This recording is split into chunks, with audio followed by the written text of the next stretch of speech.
Dikisahkan gadis muda bernama Sabari yang tidak begitu cantik, putra seorang pemburu akan dinikahkan oleh orang tuanya. Sabari berhati lembut dan penuh belas kasihan. Sang ayah sebagaimana kebiasaan pemburu waktu itu akan menyembelih 1.000 ekor kambing menjelang pernikahannya. Sabari tidak tahan melihat penyembelihan dan lari ke hutan. Sabari mencari para Brahmana untuk mengajarinya tentang ilmu kebijaksanaan sejati. Semua Brahmana menolaknya, karena dia dari kasta rendah dan mempunyai warisan darah pemburu binatang dalam dirinya. Tibalah Sabari di kaki Gunung Reksamuka, Risyamuha, di pertapaan milik Ersi Matanga. Wahai putriku yang baik hati, tinggallah di asramaku, engkau sekarang di bawah perlindunganku, tugasmu adalah membersihkan asrama dan mengurus sapi, itu akan menjadi hal yang baik untukmu. Hanyalah Risi Matanga yang menerimanya, walau sang Risi dikutuk karena mengambil murid dari kasta rendah.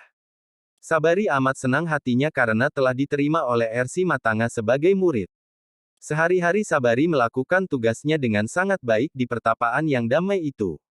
Setiap pagi hari Sabari mengambil air, lalu menyiram kebun dan halaman, lalu membersihkan asrama, lalu mengurus ternak gurunya, begitulah hari-hari berlalu penuh damai. Pada suatu hari, Ersi Matanga sedang melakukan yatnya. Tiba-tiba dari angkasa jatuh mayat raksasa Dundubi. Ersi Matanga murka melihat pertapaannya kotor oleh darah dan mayat raksasa Dundubi lalu mengucapkan kutukan, siapapun yang telah melempar mayat raksasa Dundubi ke tempat ini, maka aku kutuk dia akan menjadi abu jika dia berani memasuki Gunung Reksamuka yang suci ini. Oh Ersi, mengapa engkau mengucap kutukan yang mengerikan seperti itu? Tanya Sabari. Tenanglah anakku, orang yang melempar mayat Dundubi kemari adalah Subali, Raja Wanara dari Kiskinda.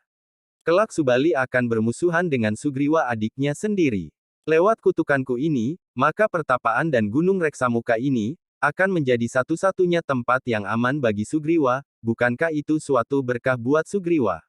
Sugriwa kelak akan menjadi sahabat Rama dalam menumpas Rahwana. Hari berganti hari, bulan berganti tahun, akhirnya tibalah saatnya Ersi Matanga menghadap Yang Kuasa. Maka dipanggillah Sabari untuk menghadap, wahai anakku, hariku telah tiba. Adakah yang ingin engkau minta dariku sebelum aku pergi?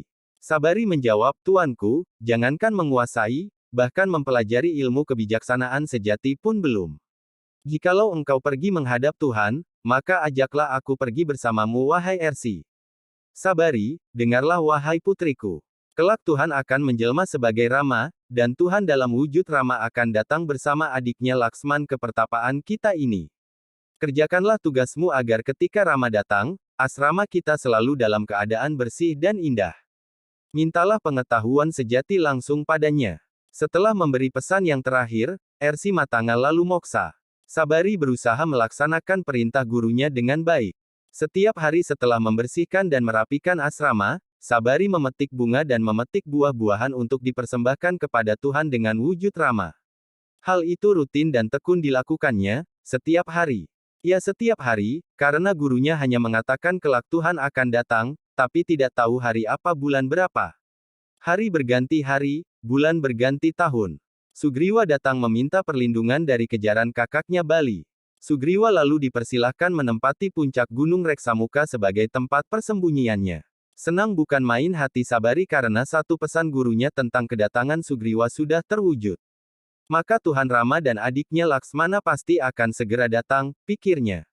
Semakin hari Sabari semakin rajin dan semakin tekun merawat asrama. Setiap hari Sabari hanya bersenandung nama, Rama Rama Rama. Banyak Brahmana muda yang belum paham, dan menganggap Sabari sudah gila. Rama, adakah Tuhan bernama Rama? Hari berganti tahun sudah berlalu, pada suatu pagi Sabari melakukan aktivitasnya mengambil air di Danau Pampasar, Pampasarovar, dengan menggunakan belanga tanah liat yang sudah berlumut. Seorang Brahmana yang kebetulan juga berada di danau itu, tidak senang, karena menganggap belanga yang dipakai Sabari kotor dan mengotori Danau Pampasar. Sang Brahmana lalu mengambil batu dan melempar batu tersebut ke arah Sabari. Kaki Sabari terluka, namun Sabari tidak marah dan melanjutkan aktivitasnya sambil menyebut nama Rama. Ajaib, tetesan darah dari kaki Sabari kemudian jatuh ke Danau Pampasar dan membuat Danau Pampasar yang tadinya jernih berubah total menjadi warna merah darah, menjadi hebohlah para Brahmana di sekitar Danau Pampasar, karena air danau sudah menjadi merah darah. Lalu para Brahmana mengambil air sungai Gangga dan Yamuna untuk dituangkan ke danau tersebut, berharap kesucian air dari kedua sungai suci mampu membersihkan danau Pampasar. Namun usaha tersebut sia-sia belaka. Rama dan Laksman kebetulan melintasi danau tersebut dalam perjalanan mereka mencari Sita. Para Brahmana lalu menghadap kepada Rama, "Tuan Rama, setiap hari Sabari menyanjung namamu. Hamba telah bersalah karena melukai kaki Sabari, sehingga tetesan darah Sabari telah membuat danau Pampasar menjadi merah. Mohon tuanku berbaik hati mencelupkan kaki Padmamu ke danau ini, sehingga danau ini jernih dan suci kembali, oh tuanku." Rama tersenyum, lalu mencelupkan kakinya ke dalam danau. Tidak terjadi apa-apa, danau tetap merah darah. Rama lalu membenamkan seluruh tubuhnya dan berkumur, namun sama saja. Rama lalu berkata, "Wahai Ersi, sampaikanlah pada Sabari, aku sudah datang. Aku menunggu di tepi danau Pampasar ini." Lalu bergegaslah para Brahmana tersebut menyampaikan berita kepada Sabari. Senang bukan main hati Sabari mengetahui Rama telah datang. Dengan kaki penuh debu Sabari berlari menghampiri Rama, kaki yang berdebu itu pula tanpa sengaja menjejak tepi danau Pampasar dan membuat airnya jernih kembali. Sesampainya di tepi sungai segera Sabari menjatuhkan kepalanya di kaki Rama. Tidak terasa air mata Sabari menetes di kaki Sri Rama, saking terharunya, "Oh Tuhanku, oh junjunganku, hamba telah menunggu lama, mohon datanglah ke pondokku, berkatilah hamba, berkati pula pertapaan guruku. Lihatlah wahai Ersi, danau Pampasar telah kembali jernih karena debu kaki ibu Sabari sendiri telah menyucikannya kembali. Ketahuilah bahwa air danau ini tercemar darah. Itu bukan darah ibu Sabari, tapi itu adalah darahku. Engkau melempari kaki Sabari, tapi jantungku yang terluka. Seorang yang melukai baktaku sesungguhnya telah melukaiku." Singkat cerita, Sabari lalu mengantarkan Sri Rama dan Lakmana menuju asrama Ersi Matanga. Sesampainya di asrama, Sabari mengambil air untuk membersihkan kaki tamunya. "Wahai ibu, tidak perlu. Bukankah air matamu tadi sudah membersihkan dan menyucikan aku? Wahai junjunganku, perkataanmu membuat hamba terharu. Jika demikian adanya, maka izinkanlah hamba menghaturkan buah-buahan padamu. Tuanku pasti lapar. Hamba telah memetik buah-buahan yang paling manis dari pertapaan ini." Sabari lalu mengambil buah-buahan yang telah disiapkannya sebelumnya, dan mempersilahkan Rama dan Laksmana untuk memakannya. Laksamana tampak ragu-ragu untuk memakannya karena buah-buah itu sudah digigit, dicicipi sebelumnya oleh Sabari. Rama mengetahui hal ini, lalu berkata pada Laksmana, "Saudaraku, makanlah. Hamba hanyalah pelayan di sini, hamba seorang yang berkasta rendah, guru hamba berpesan bahwa tuanku Rama akan datang untuk mencari Sugriwa. Tuanku, Sugriwa ada di puncak Gunung Reksamuka. Selepas dari sini, tuanku teruskanlah perjalanan tuanku ke arah puncak gunung. Di sanalah Sugriwa bersembunyi dari kejaran Bali. Tuanku, hamba sangatlah bodoh. Hamba sangat ingin mempelajari tentang pengetahuan sejati, tetapi guru hamba Ersi Matanga menyuruh hamba untuk bertanya langsung padamu. Sudikah engkau mengajari hamba, sudikah engkau membasuh pengetahuan yang suci tersebut kepada hamba sehingga hamba dapat menyusul guru hamba untuk moksa?" Sri Rama sangat puas dengan pelayanan Sabari.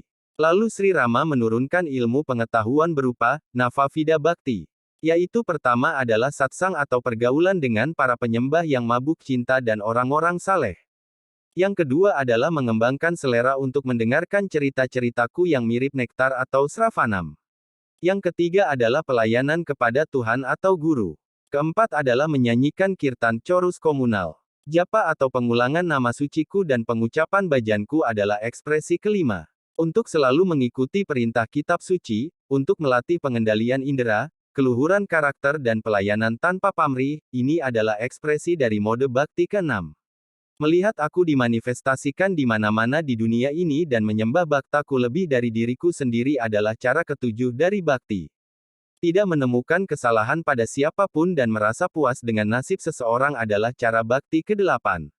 Penyerahan diri tanpa pamrih dengan keyakinan penuh pada kekuatanku adalah tahap ke-9 dan tertinggi.